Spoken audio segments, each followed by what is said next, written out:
देखो ये वाला जो क्वेश्चन है हमारा सिक्कों से संबंधित है। यहाँ पे 3 सिक्का कहा गया है, लेकिन सवाल आता है 3 टाइप से, 1 सिक्का, 2 सिक्का और 3 सिक्का। तो 1 सिक्के उछालने से पहले चाहे 2 सिक्के उछालने से पहले हम लोग उसका नाम जान लेते हैं। सिक्का के 2 पहलू होते हैं। कितने पहलू होते हैं? तो 2 पहलू जो होते हैं उसके नाम क्या क्या होते हैं? सबसे पहले वाले को हम लोग जो कहते हैं शीर्ष कहते हैं। क्या कहते हैं? और शीर्ष को दूसरी भाषा में जो हम लोग है पट कहा जाता है, और इसको इंग्लिश में बात करें तो हेड कहते हैं। क्या कहते हैं इसको? इसीलिए इसको ए से सूचित किया जाता है। एक का 3 गुना हो गया। और उसके बाद में एक होता है पृष्ठ। क्या होता है? पृष्ठ, जिसको हम लोग चीफ भी कहते हैं, और उसको हम लोग इंग्लिश में जो है टेल्स कहते हैं, इसलिए शॉर्ट में क्या लिखा जाता है? टेल्स। अब आते हैं हम लोग कुछ पॉइंट्स पे, जैसे कि हम 1 सिक्का उछालेंगे। क्या उछालेंगे हम लोग?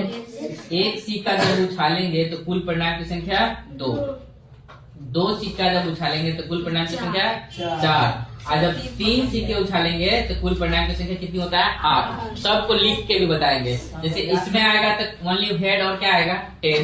अगर इसमें आएगा तो हेड टेल्स आ सकता है, पहले पर दोनों पर हेड आ सकता है, चाहे एक पर हेड है एक पर क्या आ सकता है? टेल। या एक पर टेल्स आएगा तो एक पर क्या आएगा? हेड। या दोनों पर क्या आ सकता है? टेल्स।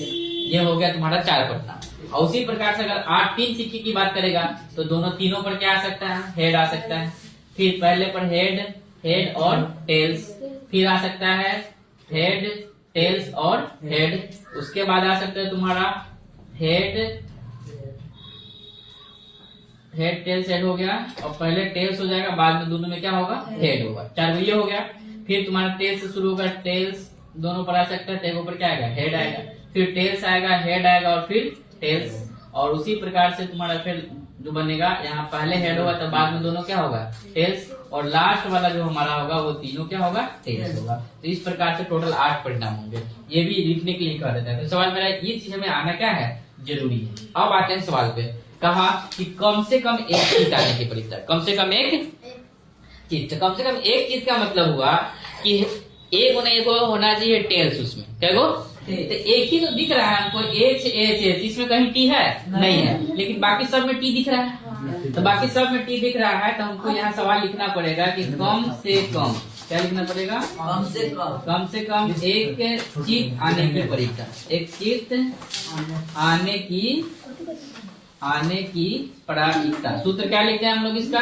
N/NS लिखते हैं। और इसमें देख लेंगे कि क्या वो था? एक तो में नहीं था, बाकी 7 में था, तो 7 बता क्या हो जाएगा? कम से कम लगेगा तो सभी लेंगे, इसमें होना चाहिए, ये ध्यान रखना है। ठीक है दोस्तों।